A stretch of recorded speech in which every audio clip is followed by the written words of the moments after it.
Namaz 12. Абу Кутада бин Риби'i радиаллаху анхудан риваят.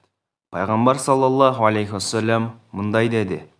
Алла Таала айтады: Мен сенің үмметіңе 5 мал намазды парыз қылдым.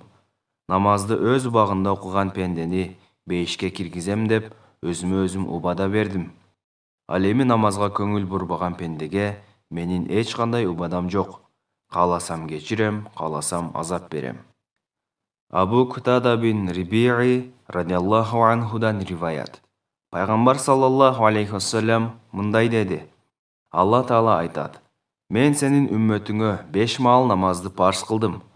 Намазды өз бағында оқыған пендені бейішке кіргізем деп, өзіме-өзім убада бердім. Ал эми намазға көңіл бұрбаған пендеге менің ешқандай убадам жоқ. Қаласам кечирем, қаласам азап берем. Абу Кутада бин Риби'i радиаллаху анхудан риваят. Пайғамбар саллаллаху алейхи вассалам мындай деді. Алла Таала айтады: Мен сенің үмметіңе 5 мал намазды парыз қылдым. Намазды өз бағында оқыған пендені бейішке кіргізем деп, өзіме-өзім убада бердім. Ал эми намазға көңіл бұрбаған пендеге менің ешқандай убадам жоқ.